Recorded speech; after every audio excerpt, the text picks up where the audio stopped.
नमस्कार, मैं हूं राजेंद्र देव और आप देख रहे हैं राजनीति। अभी फिलहाल आज की तारीख तक आप और हम लॉकडाउन 3.0 में हैं। ये 17 मई तक चलेगा।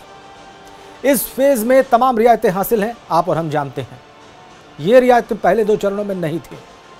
आपको यह भी मालूम है कि जिस तरीके से संक्रमण के मामले बढ़े हैं वो बड़ी चिंता का विषय है। जब से रियायतें दी गई हैं तब से संक्रमण और तेजी से बढ़ा है। और यह भी एक सच है कि इतने दिनों के लॉकडाउन की वजह से आर्थिक गतिविधियां बुरी तरह से प्रभावित हुई। अब इन हालात में 17 मई के बाद क्या लॉकडाउन बढ़ेगा या नहीं बढ़ेगा? बढ़ेगा तो किस रूप में बढ़ेगा, ये सबसे बड़ा सवाल है। हम हालात को ग्राफिक्स के जरिए आपको दिखाएंगे और समझाएंगे कि फिलहाल कोरोना की स्थिति क्या है। इस बीच खबर यह है कि प्रधानमंत्री की मुख्यमंत्रियों के साथ आज अहम बैठक हुई है। 5, ये देखिए आप, रोज बढ़ते मामले कैसे हैं। 15 अप्रैल को क्या स्थिति थी, 1000 से कम मामले थे और 10 मई आते आते तक मामले प्रतिदिन जो हैं वो 4000 से ऊपर चले गए। मतलब 15 अप्रैल तक जो प्रतिदिन का बढ़ता आंकड़ा था वो 1000 से नीचे था। 10 मई यानी आज की तारीख तक ये 4000 से ऊपर चला गया है। मैं रोज के बढ़ते आंकड़ों की बात कह रहा हूं। कोई भी निर्णय लेते वक्त जाहिर सी बात है ये आंकड़े ध्यान में रखे जाएंगे। अब आगे बढ़ते हैं और आपको बताते हैं कि प्रधानमंत्री की मुख्यमंत्रियों के साथ आज हुई बैठक पे 5 राज्यों के मुख्यमंत्रियों ने लॉकडाउन बढ़ाने का समर्थन किया है और कुछ राज्यों के मुख्यमंत्रियों ने लॉकडाउन न बढ़ाने की बात कही है। खबर मिल रही है कि गुजरात सरकार लॉकडाउन के पक्ष में नहीं है, लेकिन पंजाब, महाराष्ट्र जैसे राज्य लॉकडाउन के पक्ष में हैं। ऐसे 5 राज्य हैं। प्रधानमंत्री की मुख्यमंत्रियों के साथ जो बैठक हो रही है वो बहुत महत्वपूर्ण है 17 मई के बाद की स्थिति के लिए। क्या होगा, आप और हम किस तरीके से जिएंगे?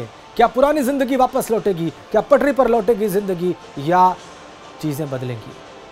आइए इस मुद्दे पर चर्चा करें और उसके पहले आपको एक ग्राफिक्स हम दिखाते हैं कि रेलवे की स्थिति क्या है, किस तरीके से आज बुकिंग शुरू हुई है और कल से कुछ खास जगहों के लिए राजधानी एक्सप्रेस ट्रेन चल रही है। ये देखिए आप, जो लोग ये सफ़र करना चाह रहे हैं उनके लिए जानकारी बहुत महत्वपूर्ण है। एक बार फिर से हम आपको दिखा रहे हैं। ये करना होगा उनको, इन गाइडलाइंस के साथ वो यात्रा कर पाएंगे। स्क्रीनिंग करके यात्री अलाउ किए जाएंगे, ऑनलाइन टिकट बुकिंग ही हो पाएगी, ये चीज़ें होंगी। और ये संकेत है कि आने वाले दिनों में किस तरह की यात्रा हो सकती है ट्रेन की। मास्क पहनना सभी यात्रियों के लिए ज़रूरी है, तभी आप सुरक्षित सफ़र कर पाएंगे। गमछे का इस्तेमाल करें अगर मास्क नहीं है तो। सभी के मोबाइल में आरोग्य सेतु ऐप होना अनिवार्य होगा। खाने पीने की चीज़ें आप साथ लेकर नहीं जा पाएंगे। ये संकेत है कि आने वाले दिन कैसे हो सकते हैं। चादर और कंबल भी सफ़र में आपको साथ रखना होगा, एसी बोगीज में भी।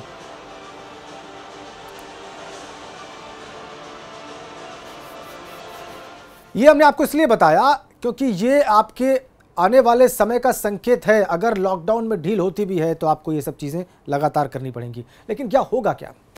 आइए चर्चा की शुरुआत करते हैं और इस चर्चा में हमारे साथ जुड़ रहे हैं भारतीय जनता पार्टी के प्रवक्ता हीरो वाजपेयी, कांग्रेस के प्रदेश सचिव अमित सिंह, वरिष्ठ पत्रकार मुकेश कुमार और नॉर्थ सेंट्रल रेलवे के पूर्व पीआरओ राकेश श्रीवास्तव। आप सभी महानुभावों का बहुत स्वागत एबीपी गंगा पर आज की इस चर्चा में, राजनीति में। मैं सबसे पहले भारतीय जनता पार्टी जो कि उत्तर प्रदेश में भी रूलिंग पार्टी है और केंद्र में भी रूलिंग पार्टी है, उसके प्रवक्ता है, उसके रिप्रेजेंटेटिव है वाजपेयी साहब, उनका स्वागत करूंगा एक बार फिर से। हीरो वाजपेयी, देखिए अभी प्रधानमंत्री ने 5वीं बार, वाजपेयी साहब मुख्यमंत्रियों के साथ आज बैठक की है, सबका फीडबैक वो ले रहे हैं और लॉकडाउन भी अब क्या हो इसकी स्थिति, इस पर निगाह सबकी है। हीरो वाजपेयी साहब, मुझे लगता है हर आम और हर खास आदमी ये जानने को इच्छुक है कि 17 मई के बाद उसकी ज़िंदगी कैसे आगे बढ़ेगी, इस देश का क्या होगा, प्रदेश का क्या होगा। वाजपेयी साहब, आपका अनुमान क्या कहता है, एक सामान्य व्यक्ति के तौर पे भी, एक राजनीतिक दल से जुड़े होने के तौर पर भी और एक प्रवक्ता के तौर पर भी हमारे दर्शकों को सबसे पहले बताइए। देखिए राजेंद्र जी, प्रधानमंत्री इस देश में फेडरल सिस्टम है, अपने मुख्यमंत्रियों से चर्चा करते हैं। बहुत बड़ी महामारी का सामना कर रहा है, बहुत बड़ी पॉपुलेशन है इस देश की और उस हिसाब से जहां कहीं भी है, हमने जो सब मिलकर, प्रदेश सरकारों ने, केंद्र सरकारों ने मिलकर अभूतपूर्व कार्य किया है और जो संयम हमारे देश की जनता ने बरता है, उससे हमारी स्थिति बिगड़ नहीं पाई है। लेकिन अर्थव्यवस्था पे ब्रेक लग गया है। उसी को लॉकडाउन 3 के बाद लॉकडाउन 4 होता भी है तो उसमें तमाम सहूलतें और रियायतें आर्थिक व्यवस्था को चलाने के लिए देखी जा रही हैं, उसी की चर्चा हो रही। कुछ राज्य, जैसा आपने कहा, मैंने भी अभी देखा, कहा लॉकडाउन बढ़ना चाहिए, और एक आधे राज्य ने अभी कहा कि नहीं बढ़ना चाहिए। तमाम परिस्थितियां चल रही हैं, पर मुझे लगता है जिस तरह से हो रहा है, जो एक सामान्य व्यक्ति को है, जनता भी मानती है कि लॉकडाउन 4 जरूर आएगा और ये शायद 31 मई तक हो, पर इसमें कुछ सहूलतें धीरे धीरे और बढ़ा दी जाएंगी और हमको अब इस महामारी से निपटने के बाद कुछ चीजें हमारी जिंदगी के रूटीन में बदल जाएंगी। जैसा अभी आपने ट्रेन की यात्रा के बारे में बताया, वर्क फ्रॉम होम करने लगे हैं, बच्चे घर से पढ़ने लगे हैं, और अभी मैंने देखा कई परीक्षाओं के पेपर अब बच्चे घर से ऑनलाइन ही देंगे, ऐसा आया। तो बहुत चीजें जीवन में बदल रही हैं और इस महामारी से लड़ने में जो देश की जनता ने संयम बरता है वो अभूतपूर्व है। और आगे भी हमको लगता है कि देश की जनता को इस महामारी से निपटने के लिए तमाम सारे संयम लगातार बरतने पड़ेंगे और हमें उनकी आदत भी डालनी पड़ेगी। वाजपेयी साहब, एक सवाल मेरा है बस, ये बात सही है कि आर्थिक गतिविधियों पर एक तरह से ब्रेक लग गया है, लोग भी घर में बैठे बैठे ऊब रहे हैं, लेकिन यह भी एक सच है कि आंकड़े लगातार ऊपर गए हैं। तीसरे लॉकडाउन में मेरे ख्याल से 67,000 के पार चला गया है देश भर का आंकड़ा। उत्तर प्रदेश की बात करें तो यहां पर 3,000 के ऊपर है। ये एक ऐसी बात है जो सबके जहन में है, और जाहिर सी बात है जब फैसला लिया जाएगा तो यह भी बहुत महत्वपूर्ण पक्ष होगा। मैंने अभी एक ग्राफ भी दिखाया कि कैसे 15 अप्रैल को प्रतिदिन आंकड़े कैसे बढ़ रहे थे और आज की तारीख में प्रतिदिन जो आंकड़े आ रहे हैं वो कैसे आ रहे हैं, और यह बहुत चिंता का विषय भी है वाजपेयी साहब। तो इससे कैसे डील किया जाएगा? संक्रमण तो रुक नहीं रहा। नहीं राजन जी, बिल्कुल चिंता का विषय। इसलिए प्रधानमंत्री ने अपनी शुरुआत में ही कहा कि 2 गज की दूरी लगातार मेंटेन होनी चाहिए। और हमने एक बात और देखी राजन जी, आप देखिए ना, हमने कई ढील लॉकडाउन 3 में दी हैं, लेकिन आप सड़कों का हाल देखिए, आप लोगों को देखिए, लोग अपनी जरूरत के अलावा नहीं घूम रहे, बिल्कुल ठीक उसका पालन कर रहे हैं और कड़ाई से पालन कर रहे हैं। जिनको छूट भी है वो भी कोशिश कर रहे हैं कि साहब बिना बात के नहीं वो काम किया जाए। तो बहुत से लोग हैं जो उसका, हिंदुस्तान की जनता ने जो संयम दिखाया है, प्रधानमंत्री मोदी या उत्तर प्रदेश में योगी की जो अपील है उस पे लोगों ने अपना संयम भी बरता, जनता का अभूतपूर्व सहयोग मिला है। तो बात हाँ ये जरूर है कि जिस तरह से लॉकडाउन 3 के बाद बहुत तेजी से मामले आए हैं और संख्या बढ़ी है, लेकिन उत्तर प्रदेश फिर भी काफी हद तक आप देख रहे हैं कि अपनी परिस्थिति को, एक बहुत बड़ी आबादी है, आबादी के हिसाब से विश्व का 6ठा देश है, उसने अपनी स्थिति को योगी आदित्यनाथ जी के लगातार 20 घंटे काम करने के नेतृत्व में अच्छी तरह से संभाल रखा है। अमित सिंह बहुत कुछ कहना चाह रहे हैं, आप कांग्रेस के प्रवक्ता हैं इस चर्चा में। अमित सिंह, आपको लगता है कि लॉकडाउन 4 आना चाहिए तो किस रूप में आना चाहिए, क्या दिक्कतें हैं, बताइए दर्शकों को। मैं अपने बीजेपी के प्रवक्ता साथी से पूछना चाहता हूं कि आखिर ये लॉकडाउन किन लोगों के लिए किया गया है? क्या इस लॉकडाउन के दौरान कितने मजदूर अपने घर में रुक पाए? आपने बस लॉकडाउन के दौरान जो बाहर मजदूरी कर रहे हैं उन मजदूरों पे सिर्फ लाठी बजाई है। उन लोगों ने जब खाना मांगा तब आपने लाठी बजाई है। उन लोगों ने जब आपसे उनके पानी के लिए, पीने के लिए पानी मांगा तब आपने उनको मुर्गा बनाया है। लगातार कभी ट्रेन पे 16 मजदूर कट जाते हैं। कल एक मथुरा में एक मजदूर को पानी नहीं मिला 100 किलोमीटर तक, जब उसे मथुरा में किसी ने पानी पिला दिया तो उसने तत्काल वहीं दम तोड़ दिया। आप ये लॉकडाउन के दौरान सरकार की क्या जिम्मेदारी है? क्या सरकार किसी मजदूर या किसी गरीब को खाना पहुंचा पा रही है? नहीं पहुंचा पा रही है। क्या किसी मजदूर को दूध पहुंचा पा रही है? नहीं पहुंचा पा रही है। अब ये कोरोना के समय आपने सिर्फ सबसे बड़ी बीमारी मानता हूं कोरोना है, लेकिन इसके अलावा भी लोग छोटे, बहुत से अलग, किसी की डायलिसिस नहीं हो पा रही है, बहुत सी समस्याएं हैं। आपने टोटल हॉस्पिटल सरकारी बंद कर दिए हैं पूरा। अब मैं बात आगरा की करता हूं। आगरा बुरहान बन चुका है। आगरा में ये स्थिति है कि आदमी डर रहा है। आपने पूरी तरह हर जगह कर्फ्यू लगा दिया है। कोई आदमी, कोई भी निकल, अरे अमित सिंह कहना क्या चाह रहे हैं आप? कोई भी कहीं निकल नहीं पा रहा है। अरे अमित भाई, आप कहना क्या चाह रहे हैं? मैं ये मैं ये कहना चाह रहा हूं कि पूरी तरीके से सरकार फेल है, कोई व्यवस्था नहीं हो पा रही है, सिर्फ उनके पास एक हथियार बना है। हाँ। वो है लॉकडाउन। लॉकडाउन, अरे लॉकडाउन के दौरान आप मजदूरों के लिए क्या कर रहे हैं? कितनी बसें चलाई? आप सिर्फ मजदूरों पर लाठी मार रहे हो। ये कोरोना जो है, अमीरों का कोरोना, गरीबों पे क्यों अत्याचार कर रहे हो? ठीक बात है, कुछ तो करो। अमित भाई अब ये बताओ आप कि होना क्या चाहिए? हेलो, लॉकडाउन 4 आना चाहिए कि नहीं आना चाहिए? क्या होना चाहिए अमित भाई, ये बताइए आप। लॉकडाउन 4 अगर आता है तो पहले आप मजदूरों को उनके घर पहुंचाओ, उनकी खाने की व्यवस्था कराओ, उनके लिए ट्रेनें चलाओ, उसके बाद तो कराइए। आप सिर्फ अमीरों को बचाना तो चाह रहे हैं ना? वो चल रही तो है, अमीरों को बचाने वो चल रही है, लेकिन अर्थव्यवस्था किनके लिए चल रही है? ट्रेन शुरू हुई है, ऐसा नहीं है, मजदूरों के लिए भी ट्रेन चल रही है, ये कहना गलत होगा। हाँ, ये बात सही है, ये बात सही है कि बहुत सारे मजदूर अभी भी पैदल चल रहे हैं, ये बात सही है आपकी। 400 रुपए की टिकट को 900 रुपए में दिए जा रही है। अब जो कल से ट्रेन शुरू होने वाली है उस पे आप राजधानी का किराया वसूलोगे, IRCT से आप बुकिंग कराओगे। कितने मजदूर हैं जो ऑनलाइन टिकट को बुक कर पाएंगे? ये सोचने वाली बात है, कितने मजदूर ऑनलाइन टिकट बुक कर पाएंगे? मजदूरों के लिए नहीं है वो ट्रेन। अमित भाई, मुझे लगता है आप अपडेट होकर नहीं आए। सुनिए मेरी बात सुनिए, आप, मुझे लगता नहीं है कि अपडेट हो क्या। ये ट्रेन मजदूरों के लिए नहीं है अमित सिंह, ये उन यात्रियों के लिए है जो कि बहुत दिन से कहीं फंसे हुए हैं। मैं आपकी बातों को, आपने कहा नहीं, श्रमिक स्पेशल ट्रेन अलग से चल रही है। जो मुझे ये बताइए, ट्रेन चली तो मैंने कहा मजदूरों के लिए कहां चली वो? अमित सिंह, आप सरकार से जरूर सवाल पूछिए, लेकिन तथ्य पहले करेक्ट कर दीजिए। आप अगर कह रहे हैं ना ट्रेन चली तो ट्रेन मजदूरों के लिए कहां चली? ट्रेन श्रमिक स्पेशल चल रही है। ये आप इसको, मुझे लगता है अपडेट होके आए नहीं आप अमित सिंह। आप मुझे ये बताइए, अभी फिलहाल फोकस रहिए आप। अभी जो लॉकडाउन की स्थिति है इससे आप असंतुष्ट हैं, ये तो बात समझ में आ रही है, लेकिन आगे क्या होना चाहिए? लॉकडाउन बढ़ना चाहिए, ये सरकार का निर्णय अपने स्तर पर लेगी, लेकिन गरीबों को ध्यान में रखते हुए, मजदूरों को ध्यान में रखते हुए जो भी फैसला ले पहले इनके लिए निर्णय ले कि गरीब, मजदूर, जो बेरोजगार लोग हैं, इनके लिए व्यवस्था पहले सरकार करे, उसके बाद लॉकडाउन का निर्णय ले, जो भी अपने स्तर से ले। ठीक है अमित सिंह, ये आपने जो रेलवे का सवाल उठाया है, चूंकि हमारे साथ नॉर्थ सेंट्रल रेलवे के पूर्व PRO राकेश श्रीवास्तव जी हमारे साथ बैठे हुए हैं। श्रीवास्तव जी, एक बार फिर से स्वागत आपका। देखिए, बहुत सारे सवाल उठ रहे हैं, बहुत सारे सवाल लोगों के जहन में है श्रीवास्तव साहब। अब देखिए, आज वेबसाइट शुरू हुई, 4 बजे होना था उसको, वो हैंग कर गई, वो आगे नहीं बढ़ी क्योंकि उसमें डेटा अपलोड नहीं हुआ था। फिर शाम को 6 बजे IRCTC की साइट शुरू हुई, बुकिंग करना शुरू किया गया, तो मालूम पड़ रहा है कि दिल्ली आने वाली ट्रेनों की बुकिंग हो रही है, दिल्ली से जाने वाली ट्रेनों की बुकिंग नहीं हो रही है।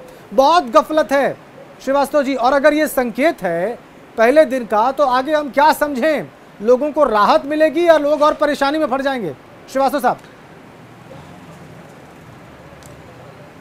देखिए राजेंद्र जी, मैं आपको एक चीज़ बताना चाहता हूँ जी।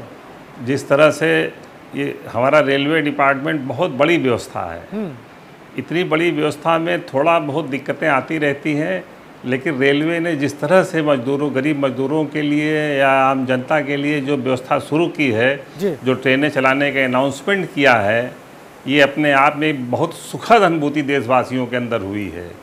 अभी तक देश जो रुका हुआ महसूस हो रहा था, लग रहा था पूरा देश थम गया है, अब ये लग रहा है कि धीरे धीरे हमारा देश चलने लगेगा। मजदूरों के लिए आप देखिए, अभी तक हमारे यहाँ रेलवे में 300-350 ट्रेनें चला चुके हैं और 5-6 लाख मजदूर डेस्टिनेशन पे जा चुके हैं जी। ये मजदूर जो रास्ते में पैदल जा रहे हैं, ये थोड़ा मिसगाइडेड हुए हैं, इन्हें किसी प्रकार की कहीं हेल्प नहीं मिली, रास्ते में किसी ने इनको गाइड नहीं किया, अन्यथा साधन की कोई कमी नहीं इस देश में रेलवे ने बना रखी, सारी व्यवस्था रेलवे ने कर रखी है। अब आगे कैसे होगा श्रीवास्तव जी? आगे चीजें कैसे बढ़ेंगी? हम संकेत माने जो आज हो रहा है उसी हिसाब से चीजें आगे बढ़ेंगी नॉर्मल? ये बड़ी सुखद शुरुआत है। हाँ। धीरे धीरे देखिए, इस देश का बच्चा आम आदमी ये जान गया है कोरोना क्या है। हाँ। हमें कोरोना के साथ जीने का, कोरोना से बच के रहने का, सावधानी पूर्वक जीने का तरीका सीखना होगा। जैसे अन्य बीमारियां कंटेजियस होती हैं, छूने से बढ़ती हैं, ये ऐसी बीमारी है थोड़ी दूर से ही पकड़ लेता है। तो अब बच्चा आम आदमी, हर बच्चा, हर गांव के लोग जान गए हैं कोरोना क्या है, इसके साथ कैसे हमें जीना है, कैसे हमें रहना है। धीरे धीरे व्यवस्थाएं अपने आप सामान्य होने लगेंगी। राकेश श्रीवास्तव जी, सर आप बिल्कुल ठीक कह रहे हैं, आप बिल्कुल ठीक कह रहे हैं। लोग बात समझ गए हैं कि उनको इस वायरस के साथ जीना है। अब सवाल ये है कि रेलवे अगर अपनी नॉर्मल सर्विसेज शुरू करता है, नॉर्मल ऑपरेशन शुरू करता है तो आपने देखा है कितनी ज़बरदस्त भीड़ होती है। लोग तो कभी कभी एक दूसरे के ऊपर चढ़ जाते हैं। जितनी कैपेसिटी होती है सीट की उससे कई ज़्यादा लोग बोगीज में मौजूद होते हैं। तो हम ये मान के चले कि वो नॉर्मल ऑपरेशन अभी हाल फिलहाल शुरू नहीं होने वाला है। इस बात को मान के चलें कि रेलवे ने अभी शुरुआत किया है। इसके पहले भी रेलवे ने इतनी बड़ी व्यवस्था है, इतने बड़े देश की जनता का जो मूवमेंट होता है सफलतापूर्वक उनका संचालन पूरा किया है। जहां तक शुरुआत कर दिया है, धीरे धीरे आपको व्यवस्था गति पकड़ने लगेगी। लॉकडाउन बढ़े या न बढ़े, हमारी व्यवस्थाएं धीरे धीरे पटरी पर आने लगेंगी। ठीक है, और धीरे धीरे सब लोग अपने डेस्टिनेशन पहुंचने लगेंगे। चलिए, ईश्वर करे जो आप आशा जता रहे हैं वो वैसा ही हो और किसी प्रकार की कोई समस्या उत्पन्न न हो। मुकेश कुमार जी, मैं वाजपेयी साहब के पास जाऊंगा, हीरो वाजपेयी साहब का, उनसे बहुत बड़े सवालों के उत्तर लेने हैं। लेकिन मुकेश कुमार जी, ये तमाम जो चर्चा आप सुन रहे हैं, आपका आकलन क्या है? 17 मई के बाद क्या स्थिति इस देश में होने वाली है और प्रदेश में होने वाली है?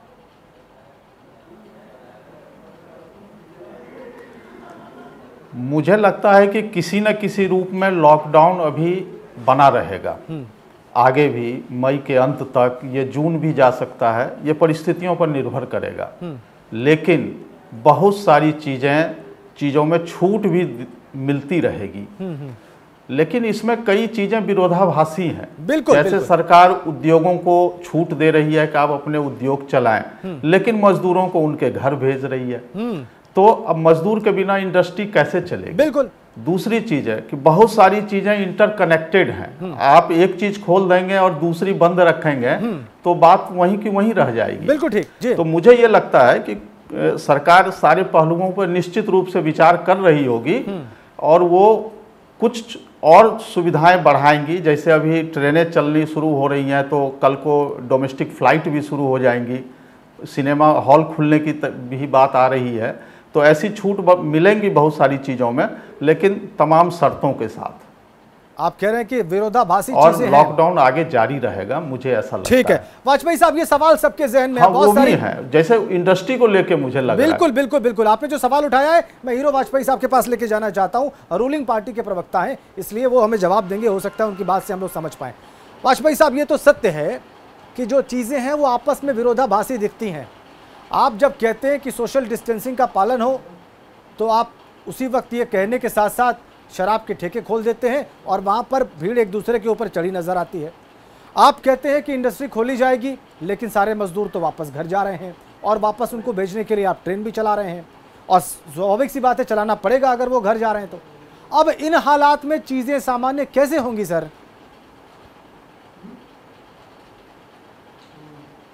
सर जैसे देखिए राजन जी, तमाम चीज़ों ने बिना हमारे जाने तमाम स्वरूप ले लिया है। तो कुछ चीज़ें जैसे मजदूरों को मजदूरी उन्हीं की जगह पे मिलने की तैयारी की जा रही है। उत्तर प्रदेश में हमने छांट लिया है कि इतनी एमएसएमई यूनिट हैं और जो हमारी लेबर बाहर से आ रही है उनको हम यहाँ समायोजित कर सकते हैं। उन लेबर के बारे में पूरा डाटा हम इकट्ठा कर रहे हैं कि कौन किस चीज़ में किसका कौशल किस में है, उनको वहां एडजस्ट कर सकते हैं। हाँ, कुछ चीजें जरूर ऐसी हैं कि जिनमें आपको विरोधाभास दिखता है। कभी एक चीज खुलने के बाद दूसरी चीज पे बहुत बड़ा देश है, बहुत सारे काम है, एक दूसरे से कोरिलेट भी करते। कुछ चीजों में जरूर शुरुआती दौर में खुलने पे परेशानियां आएंगी, लेकिन धीरे धीरे मामला सुलझ जाएगा। अभी हमारे कांग्रेस के मित्र जो आप बैठाले थे, उन्होंने तमाम सारी बातें कही। मुझे लगता है कि वो तैयारी करके नहीं आए या सिर्फ आलोचना के लिए कुछ बिंदु पढ़ लिए। वो अपनी सरकारों का अध्ययन करें। उनकी सरकारें भी लॉकडाउन बढ़ा रही हैं, उनके यहाँ भी ये सारी समस्याएं हैं, क्योंकि ये समस्या इस समय देश की समस्या है। इसे भारतीय जनता पार्टी की समस्या मानकर अगर वो अपना वर्णन कर रहे थे तो गलत कर रहे हैं। उत्तर प्रदेश में योगी आदित्यनाथ की सरकार इस समय सरकार है, भारतीय जनता पार्टी की सरकार बाद में। 23 करोड़ लोगों की सरकार है और 23 करोड़ लोगों के हितों के आधार पर सोच रही है। कहीं कुछ कमी हो गई होगी, कुछ बेसी हो गई, इतने बड़े देश में, इतने बड़े प्रदेश में कहीं एक दो उदाहरण हो सकते हैं जो बता रहे हैं बिल्कुल सही हो। और जो चिंता वो व्यक्त कर रहे हैं वो इस देश की चिंता है, पर वो कोई भी सुझाव नहीं देख सके, कोई भी उन्होंने सलाह नहीं दे पाई, केवल आलोचनात्मक। मेरे ख्याल से इस समय केवल कि मैं पार्टी का प्रवक्ता हूं या पार्टी की तरफ से आया हूं, थोड़ी हाईलाइट मिल जाए तो विरोध करना स्वाभाविक नहीं। और जहां तक उन्होंने कहा कि आगरा को बुरहान बना दिया है, अरे कांग्रेस को बुरहान वानी मर चुका है कश्मीर में, बुरहान बना दिया है वो कहे, लेकिन ऐसा नहीं है। आगरा पे स्पेशल टीम भेजी गई, बड़े अधिकारी भेजे गए जो हॉटस्पॉट को देख रहे हैं। मुझे लगता है कि इस समय प्रवक्ताओं को अध्ययन करके आना चाहिए, चीजों को बड़े पॉजिटिव नजरिए से देखना चाहिए और सरकार की जिम्मेदारी और सरकार का सहयोग का नजरिया, हाँ हो सकता है कहीं सरकार की निगाह ना पड़ रही हो, उन जगह उन स्थानों के बारे में सरकार को सूचित करना चाहिए, अपनी सलाह देनी चाहिए, अपने सुझाव देने चाहिए और जहां कम वहां हम की स्थिति में आना चाहिए, ना कि टेलीविजन चैनल में बैठकर कोरोना का भयावह स्थिति को प्रस्तुत करना चाहिए जिससे कि लोगों में भय बैठे, वातावरण बैठे। कोरोना से हमें लड़ना है, सब हम जान गए, लेकिन इससे डरना नहीं है। ठीक, अब अमित सिंह बहुत कुछ कहना चाह रहे हैं, रिस्पॉन्ड करना चाह रहे हैं वाजपेयी साहब आपको। हमारे जो साथी अभी बीजेपी की ये कह रहे थे कि अमित सिंह तैयारी, बिल्कुल सत्य बात है, ये हमारी तैयारी नहीं, भारतीय जनता पार्टी ने अभी तक तैयारी नहीं की है। मैं बताना चाहता हूं कि आगरा के अंदर क्वारंटाइन सेंटरों के अंदर चूहे मरीजों को खा रहे हैं, आगरा के अंदर महिलाएं प्रसव सड़क पे कर रही हैं, आगरा के अंदर क्वारंटाइन सेंटरों में खाना फेंक के दिया जा रहा है, आगरा के अंदर जो क्वारंटाइन सेंटर हैं उनमें टॉयलेटों में बैठ के मरीज खाना खा रहे हैं, आगरा के अंदर कम से कम रोज 5 से 10 मरीज ऐसे मर रहे हैं जिन्हें इलाज नहीं मिल रहा है। बिल्कुल सत्य कह रहे हैं कि सरकार ने तैयारी नहीं की है और सड़क पे जो मजदूर है ना, उनकी चप्पल, जो हवाई चप्पल थी, हवाई चप्पल टूट गई है, अब बोतलों के सहारे चल रहे हैं। बिल्कुल सही कह रहे हैं, सरकार ने तैयारी नहीं की। और आप जब उन्हें खाना अगर कोई देने जाता है तो उसे भी आप लाठी से पीट रहे हैं और जो मजदूर है उसे भी लाठी से पीट रहे हैं। क्या हवाई जहाज से उतरे हुए एक भी व्यक्ति में हिंदुस्तान के अंदर लाठी मारी गई? नहीं मारी गई। आप सिर्फ ये कोरोना मजदूरों को खत्म करने के लिए है, इसमें कोरोना से लोग कम मर रहे हैं, भूख से ज्यादा मर रहे हैं। अरे भाई साहब, बीजेपी के प्रवक्ता महोदय, अगर तैयारी है तो आप माननीय योगी आदित्यनाथ से कराइए कि आगरा के अंदर ये दूसरी बार टीम आई है। की बात कर रहे हैं अब कि कोरोना से ज्यादा लोग भूख से मर रहे हैं। अगर मैं नहीं बोलने देता, अगर एक भी आदमी भूख से मरे, हीरो वाजपेयी साहब, अगर मैं इनको बोलने नहीं देता तो मेरे ऊपर आरोप लगता कि मैं विपक्ष की आवाज दबा रहा हूं। वाजपेयी साहब, मेरे ऊपर आरोप ही आता। बात करके जब आप कहां गए, कोई सुझाव कहां देखा, आपने तमाम सारी बातें बता दी और आपने कहीं कोई भी इसकी इत्तला नहीं की। नहीं, हीरो वाजपेयी साहब देखिए, मजदूरों को पानी दो, बताने लगे ये हो गया। हीरो वाजपेयी साहब, एक बात तो तय है ना, अमित सिंह हो गया। नहीं, आगरा के प्रस्तुतिकरण में कुछ बातें तो सही है वाजपेयी साहब। क्वारंटाइन सेंटर्स की हालत पूरे देश ने देखी है, हमने देखा है कि टॉयलेट में खाना बना के रखा गया है। बड़ी आबादी, इतनी बड़ी महामारी के फेस करने में कहीं कोई समस्या आई होगी, लेकिन हॉस्पिटलों के बेड के अंदर पोटी बनी। अरे आप आबादी की, अच्छा ये बताइए अमित सिंह, एक सेकंड, आबादी में आपको चुना अमित सिंह एक सेकंड में आपकी बात आबादी के लिए चुना अमित सिंह एक सेकंड मुझे बात करने दीजिए। हीरो वाजपेयी साहब, अगर ऐसे प्रशासन काम करेगा जैसे कि आगरा में हुआ है, जिसकी तारीफ हुई थी शुरू में और बाद में उसकी स्थिति ये हो गई, जाहिर सी बात है प्रशासनिक खामी थी आगरा में। और अगर ऐसे प्रशासन काम करेगा साहब, तो फिर लॉकडाउन चाहे जितना भी एक्सटेंड कर लिया जाए वो सफल कैसे होगा? राजन जी, जो बिल्कुल कोई भी लापरवाही देखिए बर्दाश्त सरकार ने नहीं की। जो अधिकारी दोषी पाए गए, किन्हीं भी कारणों से वो दोषी पाए गए, उन सबको हटाया गया। एक स्पेशल टीम, मुख्यमंत्री खुद देख रहे हैं, आगरा को स्पेशल तरीके से देखा जा रहा। 5 बड़े सीनियर अफसर आगरा भेजे गए, एक एक हॉट स्पॉट को देख रहे, कारण देख रहे, मुख्यमंत्री खुद देख रहे हैं, डाइवर्ट करने की कोशिश कर रहे हैं। मुख्यमंत्री खुद आगरा पे विशेष निगाह बनाए हुए, पल पल की जानकारी ले रहे हैं। उसके बाद केवल आरोपित करना और केवल समस्याएं 2-4, मान लीजिए हम मानते हैं कि कहीं कोई मजदूर पैदल आ रहा होगा, इन्होंने कहा ट्रेन से कट गए, जायज बात है कि हाँ सब दुनिया जानती है, इसको कोई झुटला नहीं सकता कि ट्रेन से कट गए। हजारों लाखों बार बार मुख्यमंत्री, प्रधानमंत्री अपील कर रहे हैं, जो जहां है वही रहे, हम उसको लाएंगे, हम उसको पहुंचाएंगे। सारी राज्य सरकारों से हमने अपील की कि उनके भोजन की, क्वारंटाइन सेंटरों में पोटी पड़ी हुई है, पोटी। ठीक, अमित सिंह आपकी बात आ गई। वाजपेयी साहब, अब ये तो तय है कि अगर हम आगे बढ़ेंगे, धैर्य नहीं रख पा रहे, कुछ लोग चल दे रहे, कुछ लोग परेशान हैं। हाँ, हर एक व्यक्ति की मानसिक स्थिति दूसरे की मानसिक स्थिति से भिन्न अलग है। इसी बात का आकलन करना होगा वाजपेयी साहब। इसी बात का वाजपेयी साहब, भूख लगती है, खत्म हो जाता है, बड़ी तकलीफ है, बहुत बड़े मात्रा में पलायन हुआ है हीरो वाजपेयी साहब, इसको नकारा नहीं जा सकता। ये सब तस्वीरें अपने आप बोल रही हैं, सारे देशवासियों को पता है। अब उसके कारण क्या है, इस पर लोगों की अलग अलग राय हो सकती है, मैं मानता हूं, और कारण भी अलग अलग हो सकते हैं, ये भी सही है, लेकिन अलग अलग राय हो सकती है। बिल्कुल बिल्कुल बिल्कुल, लेकिन लॉकडाउन जब बिल्कुल अलग अलग कारण है। लॉकडाउन जब आगे बढ़े वाजपेयी साहब, तो इन सब चीजों को ध्यान में रखकर ही छूट या न छूट देने की बात तय हो, ये हम सब लोगों को मानना चाहिए। ये बात आप भी स्वीकार करेंगे?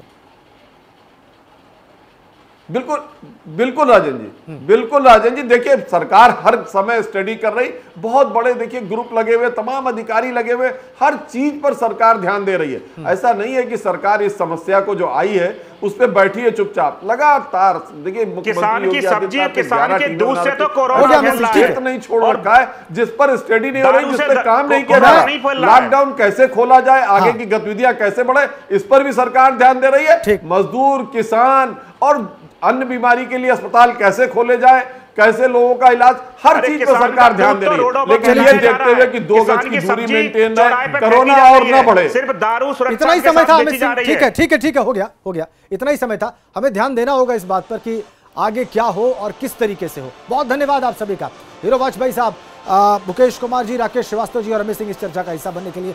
बहुत सारे लोग ये कह रहे हैं कि लॉकडाउन आगे बढ़ सकता है और कुछ रियायतों के साथ आगे बढ़ सकता है, लेकिन इस बार पॉलिसी बहुत सोच समझ कर बनाने की जरूरत है, क्योंकि आंकड़े बढ़ रहे हैं और प्रतिदिन बढ़ते आंकड़ों की रफ्तार भी तेज दिखाई दी है पिछले दिनों में।